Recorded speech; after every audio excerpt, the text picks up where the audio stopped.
મંગલાચરણ. કરારવિંદે ન પદારવિંદ મુખારવિંદે વિનિવેશયંતમ પચ્ય પત્રસ્ય પૂતે શયાનમ બાલમુકુંદમ મનસા સ્મરામિ. કૃષ્ણ ગોવિંદ હરે મુરારે હે નાથ નારાયણ વાસુદેવ. જીવે પિબસ્વામૃતમેતદેવ ગોવિંદ દામોદર માધવેતિ. વિક્રેતુ કામા કિલ ગોપકન્યા મુરારિપાદાર્પિતચિત્તવૃત્તિ. દત્યાદિકં મોહવસાદવોચત ગોવિંદ દામોદર માધવેતિ.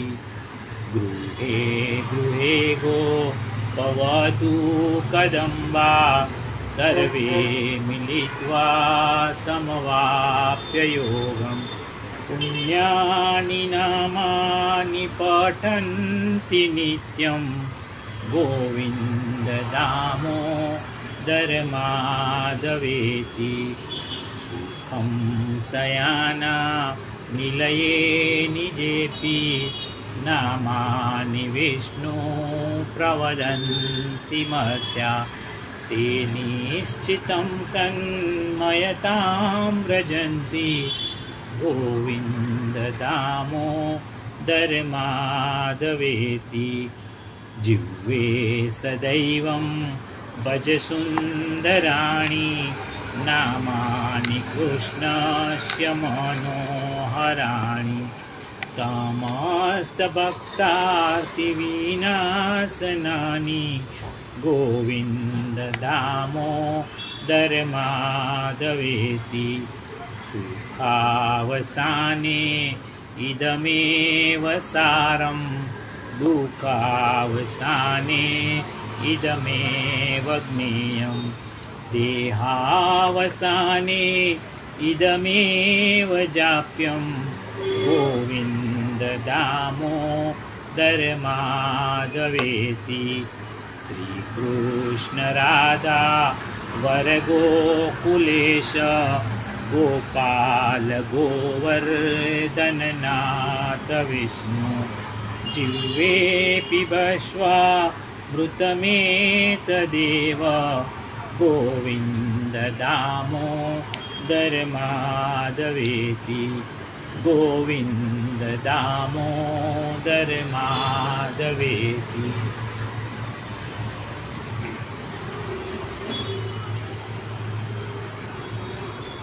ગઈકાલે આપણે જોયું કે વિદુરજી તીર્થયાત્રા કરવા ગયા છે. વિદુરજી તીર્થયાત્રા કરતા કરતા શ્રી યમુનાજીના કિનારે આવ્યા. વિચાર કરતા હતા કે કોઈ ભગવદીય મળી જાય ને એની સાથે બેસીને ભગવદ વાર્તા કરું, સત્સંગ કરું. એટલામાં ત્યાં ઉદ્ધવજી પધાર્યા. ઉદ્ધવજી પ્રભુ સ્વધામ પધાર્યા એના સમાચાર આપ્યા. શ્રી મહાપ્રભુજી કહે છે કે ઉદ્ધવજી છે એ ભગવાનનું ઉત્સવ સ્વરૂપ છે.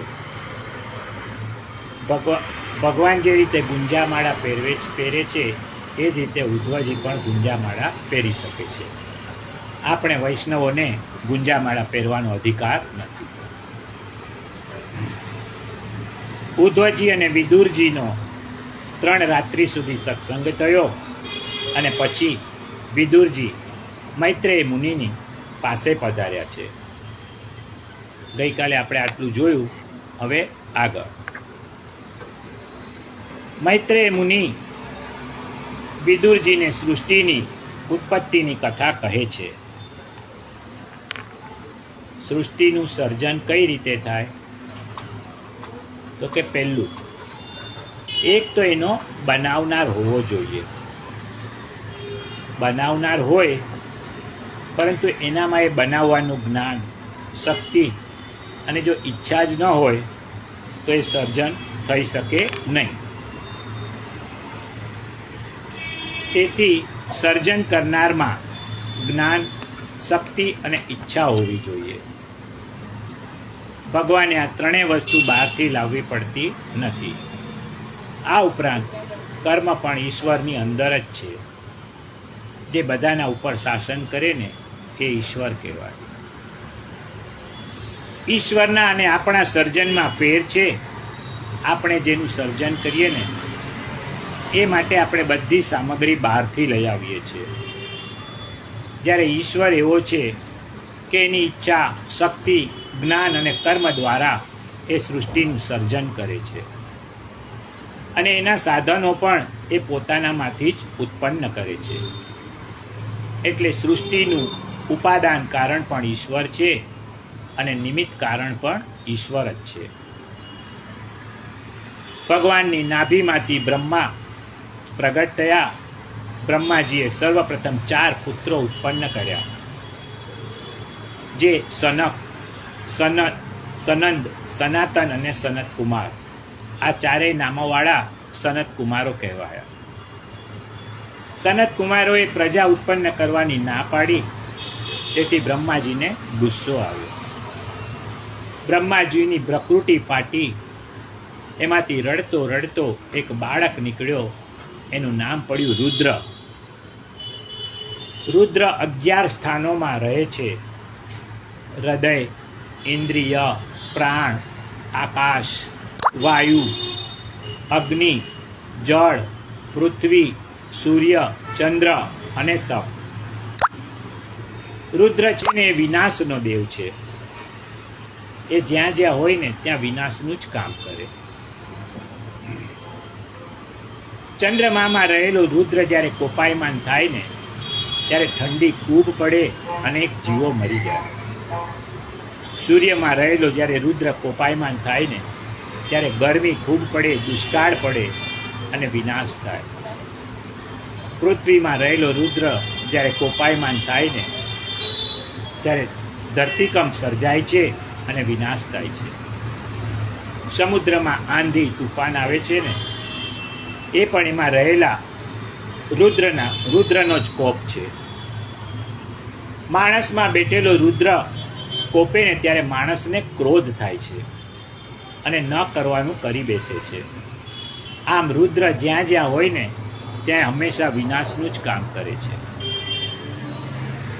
રુદ્રએ જે પ્રજા ઉત્પન્ન કરી એ ભૂત, પ્રેત, પિશાચની સૃષ્ટિ થઈ, જે રુદ્રના ગણ કહેવાયા અને રુદ્ર ભૂતનાથ કહેવાયા.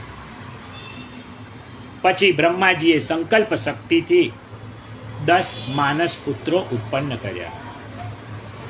એમના નામ મરીચી, અત્રિ, અંગીરા, પુલસ્ત્ય, પુલહ, ભૃગુ, વશિષ્ઠ, દક્ષ, નારદ અને ક્રતુ ઋષિ હતા. પ્રજાની ઉત્પત્તિ માટે બ્રહ્માજીએ એમના શરીરમાંથી મનુ અને શત્રુપાને ઉત્પન્ન કર્યા. મનુના પુત્રો એ માનવ કહેવાયા. ડાર્વિનનો સિદ્ધાંત ભગવાનને માન્ય નથી. ભાગવત પણ આ વાસ્તુ માનતી નથી. ડાર્વિન શું કહે છે કે મનુષ્યના પૂર્વજો પહેલા બંદર હતા. ભાગવત કહે છે કે આ બધા માણસો જે છે ને એ બધા જ મનુના પુત્રો છે. આદમના પુત્રો આદમી કહેવાય. બંદરની ઓલાદ તો આજે પણ બંદર જ છે. પશુ પક્ષી આજ સુધી પશુ પક્ષી જ છે. એટલે માનવો જે છે ને એ બધા મનુના વંશજ છે. મનુ અને શત્રુપા એ આ પૃથ્વી પરનું સૌથી પહેલું યુગલ છે. બ્રહ્માએ મનુને કહ્યું કે બેટા તું પ્રજા ઉત્પન્ન કર. મનુએ કહ્યું પિતાજી તમારી વાત તો બરાબર છે, પણ આ બધાને ઉત્પન્ન કરીને રાખવા ક્યાં? કોઈ જગ્યા તો જોઈએ ને. બ્રહ્માએ કહ્યું કે બધાને પૃથ્વી પર રાખો. ત્યારે મનુએ કહ્યું કે પિતાજી પૃથ્વીને તો હિરણ્યાક્ષે સમુદ્રમાં ડૂબાડી દીધી છે. આ હિરણ્યાક્ષ કોણ છે? તો કે જેની આંખમાં સોનું છે, જે અર્થદાસ છે ને એ હિરણ્યાક્ષ છે. હિરણ્યાક્ષ જે છે એ લોભનું પ્રતીક છે. વિદુરજીએ મૈત્રેય મુનિને પૂછ્યું, કૃપા કરી અને મને હિરણ્યાક્ષની ઉત્પત્તિનું કારણ કહો. મૈત્રેય બોલ્યા, હિરણ્યાક્ષ કશ્યપ મુનિનો દીકરો હતો, જે મહાન અસુર થયો, રાક્ષસ થયો. વિદુરજીએ પૂછ્યું, અરે કશ્યપ મુનિ એ તો બાપ છે, એ તો ઋષિ હતા, અને એનો દીકરો અસુર કેમ થયો? શું કારણ? મૈત્રેયજી કહે છે, કશ્યપ મુનિની પત્નીનું નામ હતું દીતિ. એ એકવાર સાયંકાલ સમયે કશ્યપ પાસે ગયા અને કશ્યપ પાસે પુત્રની માગણી કરી. કશ્યપે કહ્યું કે દેવી, અત્યારે સાયંકાલનો સમય છે. શાસ્ત્રમાં સાયંકાલના સમયે સંસાર સુખનો નિષેધ કરેલો છે. અમુક સમયે માણસે સંયમ તોડવો ન જોઈએ. જન્માષ્ટમી, શિવરાત્રિ, નવરાત્રિ, એકાદશી, ગ્રહણ, સૂતક, સંધ્યાકાળ, આ બધામાં સંયમ રાખવો જોઈએ. નહીં તો આસુરી અને અસંસ્કારી પ્રજા ઉત્પન્ન થાય. આજકાલ બધા આ લોકો આ નિયમને ભૂલવા લાગ્યા છે. પરિણામે સમાજમાં આસુરી પ્રજા વધી છે.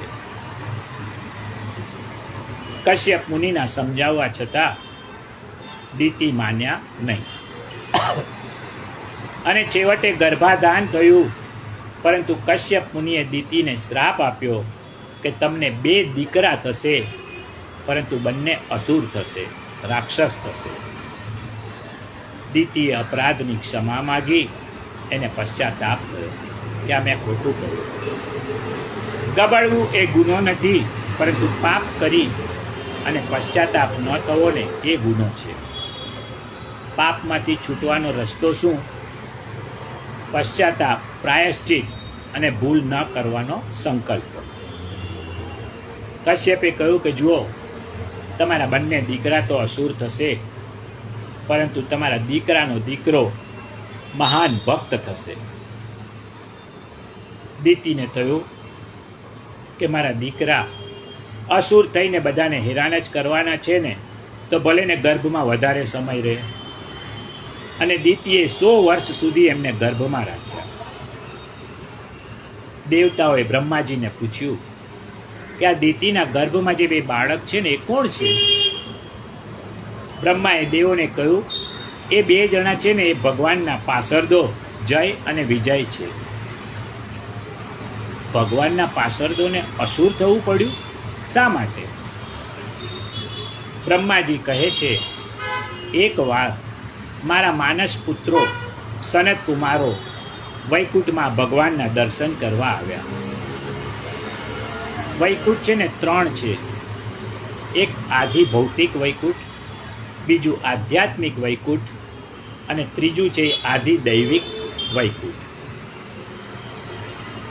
ગોલોકધામ જે છે ને એ આધિ દૈવિક વૈકુંઠ છે. લક્ષ્મીજીને ખુશ કરવા માટે ભગવાને ખાસ તૈયાર કર્યું છે ને એ આધ્યાત્મિક વૈકુંઠ. અને ધ્રુવને જે ધ્રુવલોક આપ્યો છે એ આધિ ભૌતિક વૈકુંઠ છે, પરંતુ છે વૈકુંઠનો જ એક ભાગ.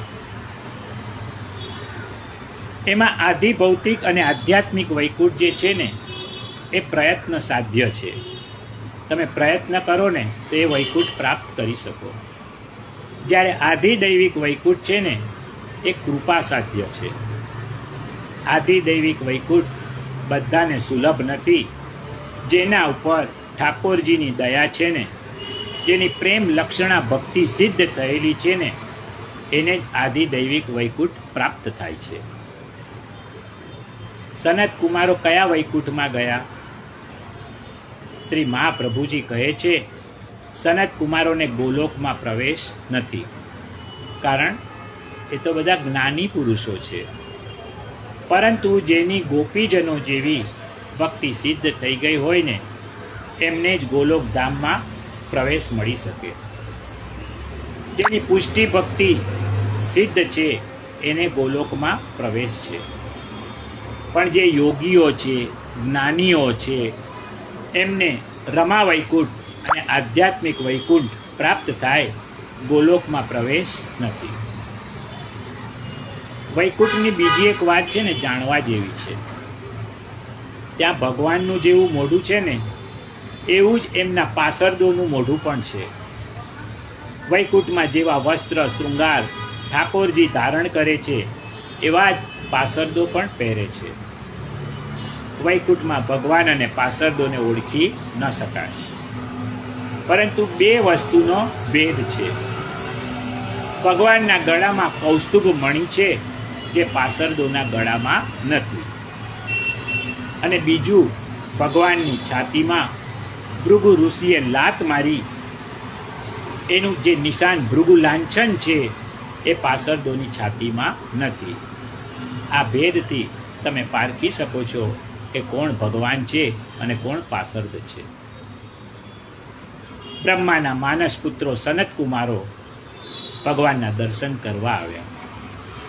એવો વૈકુંઠના 6 દરવાજા વટાવી 7મા દરવાજે આવ્યા. 7મા દરવાજે ઊભેલા ભગવાનના જય અને વિજય નામના 2 પાસરદોએ સનત કુમારોને અટકાવ્યા. કારણ એમના નામ છે જય અને વિજય. ચારે બાજુ જેનો જય જયકાર થાય અને વિજય એટલે કે ચારે બાજુ સફળતા મળે ને, એને અભિમાન થઈ જાય. અને અભિમાન એક એવો પથ્થરો છે કે જેના ગળે બંધાયો ને, એ તો ડૂબ્યો જ સમજો. સનત કુમારોને ક્રોધ આવ્યો. ક્રોધને જીતવો કઠણ છે. સાવધાનીથી કામને જીતી શકાય, પણ ક્રોધને મારવો મુશ્કેલ છે. જ્ઞાનીઓનું પતન કામથી નહીં, પણ ક્રોધથી થતું હોય છે. શ્રી વલ્ભાચાર્યજી કહે છે કે કામથી કર્મ નાશ પામે છે. જ્ઞાન માર્ગમાં ક્રોધ અને ભક્તિ માર્ગમાં લોભ આ બાધા છે, અવરોધક છે. જુઓ, એક નિયમ છે ને, યાદ રાખવા જેવો છે.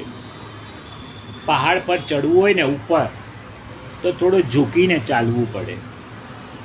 અને જો પહાડ પરથી ઉતરવું હોય ને, તો ટટ્ટાર થઈને ચાલવું પડે.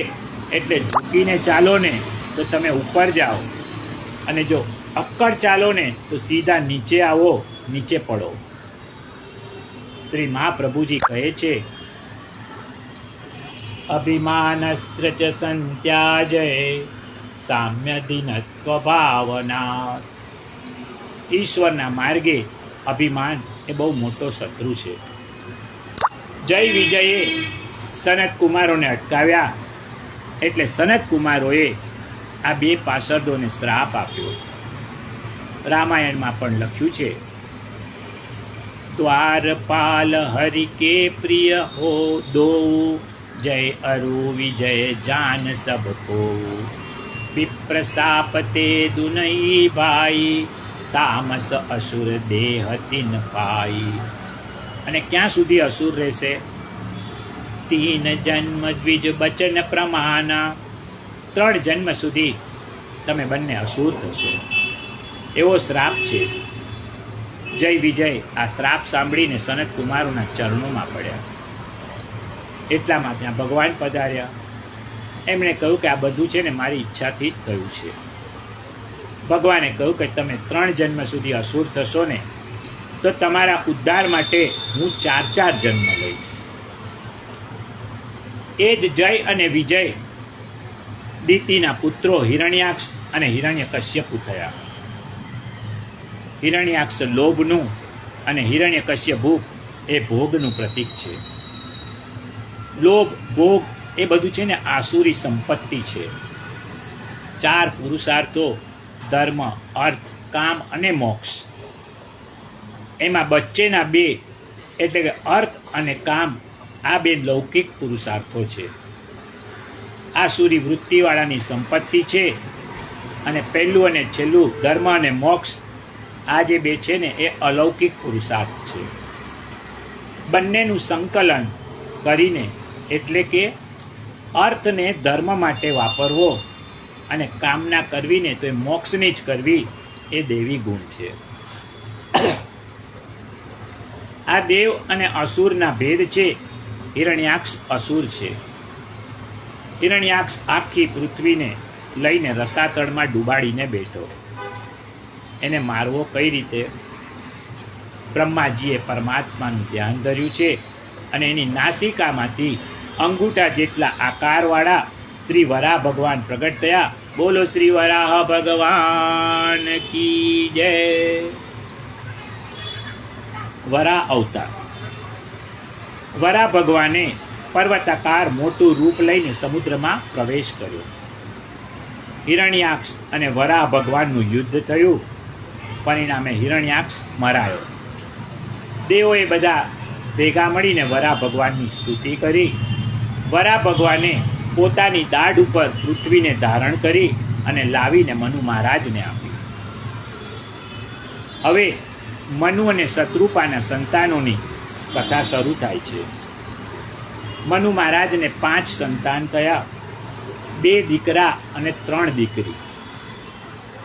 2 દીકરાના નામ છે, એક ઉત્તાનપાદ અને બીજો પ્રિયવ્રત, અને 3 કન્યાઓ જે છે, આકૃતિ, પ્રસૂતિ અને દેવહૂતિ. વિદુરજીએ મૈત્રેય મુનિને કહ્યું, મને કૃપા કરી મનુ મહારાજની દીકરી દેવહૂતિને કદમ ઋષિ સાથે પરણાવી અને કદમ અને દેવહૂતિને ત્યાં કપિલ ભગવાનનું પ્રાગટ્ય થયું અને કપિલ ભગવાને એમની માતા દેવહૂતિને ગીતા સંભળાવી. એ કપિલ ગીતાની કથા કહો. મૈત્રેય મુનિ કહે છે, કદમ ઋષિ એ બ્રહ્માના દીકરા છે. એ કદમ ઋષિએ સિદ્ધપુરમાં સરસ્વતી નદીના કિનારે તપ કર્યું. કદમને બ્રહ્માએ કહ્યું કે બેટા, તું પ્રજા ઉત્પન્ન કર. ત્યારે કદમ ઋષિએ બ્રહ્માને પૂછ્યું, પિતાજી, જીવનનું પરમ લક્ષ્ય શું છે? બ્રહ્માએ કહ્યું, જીવનનું પરમ લક્ષ્ય એ પરમની પ્રાપ્તિ છે. ત્યારે કદમે કહ્યું, તો પછી પહેલાં છે ને હું પરમાત્માને પ્રાપ્ત કરી લઉં. જો પછી જ હું સંસારમાં પડીશ, જો હું પહેલાં સંસારમાં પડ્યો ને તો પછી તો હું ભગવાનને ભૂલી જઈશ. 10,000 વર્ષ સુધી કદમ ઋષિએ ઉગ્ર તપ કર્યું. ભગવાન શુક્લ નારાયણ ગરુડ પર બેસી ને કદમ ઋષિની પાસે આવ્યા. પૂછ્યું કે તમારી શું ઈચ્છા છે? કદમે કહ્યું કે મારે લગ્ન કરવું છે, મને યોગ્ય કન્યા બતાવો. ભગવાને કહ્યું કે તું કન્યા માટે તપ કરે છે? ત્યારે કદમ ઋષિએ કહ્યું કે પ્રભુ, સામાન્ય કન્યા સાથે જો પરણવું હોત ને તો મારે આ તપની કોઈ જરૂર નહોતી, પરંતુ મારે તો એવી પત્ની જોઈએ છે કે જેમાં આપની મા થવાની લાયકાત હોય. કદમનું બોળ પણ જોઈ ભગવાનની આંખમાંથી હર્ષના અશ્રુ સરી પડ્યા. એ અશ્રુ જે ખાડામાં પડ્યા ને, એ ખાડાનું નામ પડ્યું બિંદુ સરોવર. અશ્રુ દુઃખના અને હર્ષના એમ 2 પ્રકારના હોય છે. દુઃખના અશ્રુ છે ને ગરમ હોય છે અને હર્ષના ઠંડા હોય છે. દુઃખના અશ્રુ ખારા હોય છે અને હર્ષના મીઠા હોય છે, એવું જાણકારો કહે છે. ભગવાને કદમ ઋષિને કહ્યું, 2 દિવસ પછી ભારતનો ચક્રવર્તી સમ્રાટ મનુ મહારાજ એમની દીકરી દેવહૂતિને લઈને તમારી પાસે આવશે. તમે એની સાથે લગ્ન કરી લેજો. મનુ મહારાજ દેવહૂતિને લઈ અને શત્રુપાની સાથે કદમ ઋષિના આશ્રમ પર આવ્યા. જુઓ, દીકરી સુખી થશે કે દુઃખી એ બાબતની તપાસ કરવામાં પિતા છે ને કાચો પડે. પિતાને એટલી ખબર ન પડે, એને કેટલી ગતાગમ ન હોય. એ કામ તો બહેનોનું છે, એટલે કે માતાનું છે. દેવહૂતિની મા શત્રુપા એ આશ્રમમાં આવ્યા. ત્યાં એમણે 3 વિશેષતાઓ જોઈ. પહેલી, આ આશ્રમની બાજુમાં જ સરસ્વતી નદી વહે છે. બીજું, આશ્રમના વૃક્ષો બારે માસ ફળે છે. અને ત્રીજું, આશ્રમમાં વાઘ અને ગાય બંને સાથે રહે છે. શત્રુપાએ વિચાર્યું કે જો કદમ ઋષિને દીકરી આપશું ને તો આશ્રમની પાસે જ નદી હોવાથી દીકરીને પાણીની કોઈ તકલીફ નહીં પડે. બીજું એ જોયું કે અહીંના વૃક્ષો બારે માસ ફળ આપે છે, તેથી દીકરીને ખાવા પીવાની કોઈ તકલીફ રહેશે નહીં. આપણા દેશના વૃક્ષો પણ પહેલાં બારે માસ ફળ આપતા હતા. આજે આપણી ધરતીએ ફળદ્રુપતા ગુમાવી દીધી છે. બાકી દુનિયામાં આજે પણ વૃક્ષો બારે માસ ફળ આપે છે. આફ્રિકામાં કહેવાય છે કે ત્યાં આંબા ઉપર બારે માસ કેરી આવે છે અને ફળ પણ આપણા કરતાં ઘણું મોટું હોય છે. એટલે કદમ ઋષિના આશ્રમની વાત કાલ્પનિક નથી, પરંતુ હકીકત છે. શત્રુપાએ ત્રીજી વાત જોઈ કે વાઘ અને ગાય બંને સાથે રહે છે. એનો અર્થ એ છે કે આ ધરતી સાત્વિક છે, આ ધરતી પવિત્ર છે. આ ત્રણ વિશેષતાઓ જોઈ શત્રુપાએ મનુને કહી દીધું આમાં કંઈ વિચારવા જેવું નથી અને દીકરી ઋષિને આપવાનું નક્કી કર્યું. કદમે મનુ મહારાજને કહ્યું કે રાજન, મારું લગ્ન છે ને વિલાસ માટે નથી, એ તો કામના નાશ માટે છે. મારે ત્યાં એક પુત્રના જન્મ પછી હું સંન્યાસ લઈશ. શાસ્ત્રમાં પ્રથમ પુત્રને ધર્મપુત્ર અને બાકીના બીજા બધા પુત્રોને કામપુત્ર કહ્યા છે. કદમ ઋષિએ આદર્શ માર્ગ અપનાવ્યો છે. કદમ ઋષિ બ્રાહ્મણ છે. એમણે કહ્યું કે હે રાજન, બ્રાહ્મણનું શરીર એ ભોગ માટે નથી, પરંતુ તપ કરવા માટે છે. ભાગવતના 11મા સ્કંદમાં લખ્યું છે, બ્રાહ્મણસ્ય હિ દેહોયમ શુદ્ર કામાય નેષ્યતે. આ દુર્લભ બ્રાહ્મણનું શરીર વિષય ભોગ માટે નથી. બ્રાહ્મણે દુનિયાને તપનો સંદેશ આપવાનો છે, ઉપદેશ આપવાનો છે. બ્રાહ્મણ પોતે જો તપ ન કરે ને તો દુનિયાને ક્યાંથી ઉપદેશ આપી શકે. આ સાંભળીને દેવહૂતિએ કહ્યું, પિતાજી, મારે આવા તપસ્વી પતિની જરૂર છે. એટલે દેવહૂતિને કદમ ઋષિ સાથે પરણાવ્યા અને મનુ મહારાજ અને શત્રુપા વિદાય થઈ ગયા. કદમ ઋષિ અને દેવહૂતિ તપ કરે છે, સંયમી જીવન ગાળે છે. 12 વર્ષ સુધી એક જ કુટીરમાં સંયમપૂર્વક રહ્યા, નિર્વિકાર રહ્યા. સંયમ વિશે આપણે એક સુંદર દ્રષ્ટાંત જોઈએ. એક તત્વચિંતક હતા, એમનું નામ વાચસ્પતિ મિશ્ર.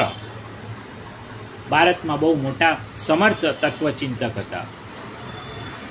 એ છે ને મહાગ્રંથ પર ટીકા લખતા, આપણે કહીએ ને કોમેન્ટ. એમના લગ્નના બીજે જ દિવસે એમણે એક મહાગ્રંથ ઉપર ટીકા લખવાનો પ્રારંભ કર્યો. બ્રહ્મસૂત્રના સાંકર ભાષ્ય પર તેઓએ પોતાનું વિવેચન લખવું શરૂ કર્યું હતું. પંડિતજી તો રાત દિવસ કામમાં વ્યસ્ત રહેતા, ક્યારેક તો બહુ ઊંડા વિચારમાં પડી જતા, ક્યારેક તો મહાગ્રંથો ઉથલાવતા, એમાંથી રેફરન્સ જોતા અને વિવેચન કરતા. વખતના વહેવા સાથે કામ પણ આગળ વધતું ગયું.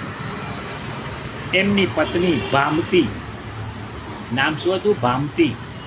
ભણેલી ગણેલી સુશીલ સન્નારી હતા. પતિના પ્રચંડ કાર્યથી તે વાકેફ હતી.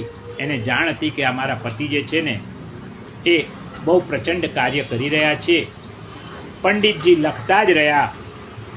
તરતમાં જ પરણેલી ભામતી યુવાનીના આનંદ પ્રમાદને અળગા રાખી ને પતિની મદદમાં મગ્ન રહેવા લાગી. અવની પર એટલે કે પૃથ્વી પર અંધારા ઉતરવાના હોય, ભામતી ચૂપચાપ આવીને દીવો સળગાવી જાય. પતિને સહેજ પણ ખલેલ ન પહોંચે એ રીતે ભામતી બધા કામ કરતી. 36 વર્ષ વીતી ગયા. બંનેની યુવાની ઓસરી ગઈ. મહાન ગ્રંથનું કામ લગભગ પૂરું થવા આવ્યું હતું. એવામાં એક દિવસ હવાના ઝપાટાથી દીવો બુઝાઈ ગયો. બહાર બેસીને દીવાનું ધ્યાન રાખતી ભામતી તરત અંદર દોડી આવી. એકાએક અંધારું થતાં પંડિતજીની લેખીની અટકી ગઈ. ભામતી દીવો સળગાવતી હતી ને ત્યારે પંડિતજીની નજર એના ઉપર પડી. અરે રે રે, આ શું? કેવી કૃશ કાયા થઈ ગઈ છે એની, કેવી જીર્ણ કાયા થઈ ગઈ છે. પંડિતજીએ ગડગડા અવાજે ભામતીને પૂછ્યું કે શું આ રીતે તું જીવી રહી છે? તારું યૌવન ક્યાં ખોવાઈ ગયું? તારી કાયા તો તપસ્વીની જેવી કૃશ બની ગઈ છે. ભામતીએ હસતા હસતા પંડિતજીને કહ્યું કે આપ 36 વર્ષથી આકરું વિદ્યા તપ કરી રહ્યા છો, ત્યારે મારે પણ થોડું તપ કરવું જોઈએ ને. આવી આજ્ઞાકારી પત્નીઓ હતી પહેલા. મહાન જ્ઞાની વાચસ્પતિ મિશ્રનું અંતર ઝૂકી ગયું અને તેઓ બોલ્યા, ભામતી, મારું તો ફક્ત વિદ્યાનું તપ હતું, પણ તે તો જીવન અને યૌવન બંનેને આ તપમાં હોમ્યા છે. જો આપણે યૌવનના અભરખાથી વિલાસમાં ઉછળતા રહ્યા હોત ને તો સાચે જ કશું કરી શક્યા ન હોત. તારા જીવન તપને પરિણામે હું આ ગ્રંથ લખી શક્યો છું, જે તને અને મને અમર બનાવી દેશે. એટલે તારા નામ ઉપરથી આ ટીકાનું નામ હું ભામતી ટીકા રાખું છું. દેવહૂતિએ કદમ ઋષિને સેવા દ્વારા પ્રસન્ન કર્યા.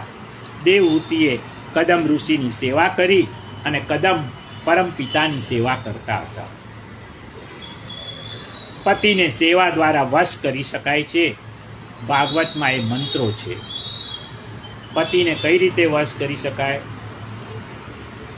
વિશ્રંભેણાત્મ શૌચેન ગૌરવેણ દમેન ચ શુશુશ્રયા સૌરદેન વાચા મધુર્યા ચ ભો વિસૃજ્ય કામમ દંભં ચ દ્વેષમ લોભમદ્યમ વિમદમ અપ્રમદોત્યા નિત્યમ તેજીયામ સમતોષસ્ય.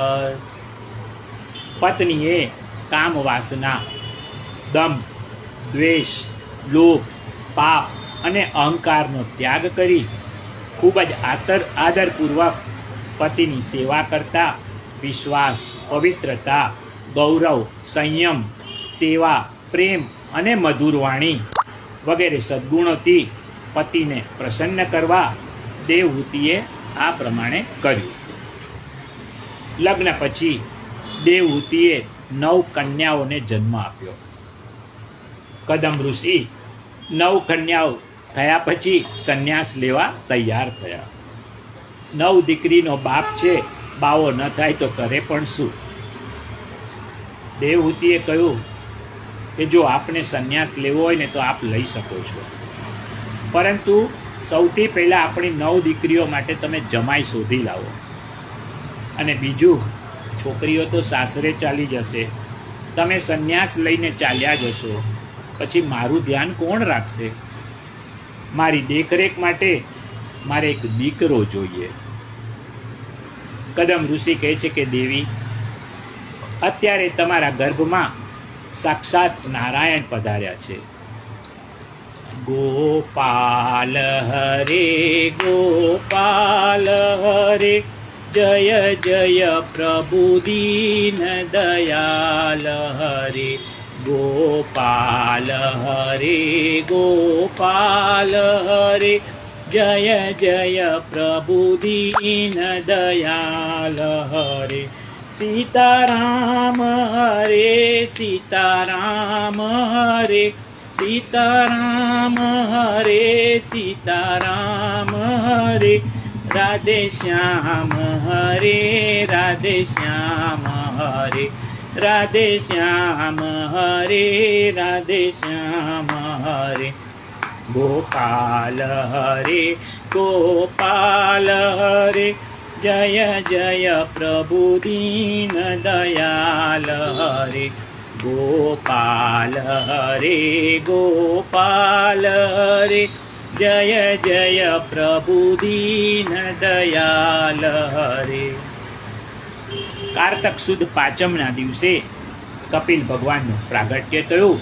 બોલો શ્રી કપિલ ભગવાન કી જય. આજે આ સત્રને આપણે અહીં વિરામ આપશું.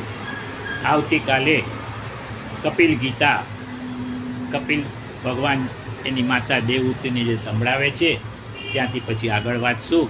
ત્યાં સુધી સર્વને જય શ્રી કૃષ્ણ, જય શ્રી કૃષ્ણ, જય શ્રી કૃષ્ણ.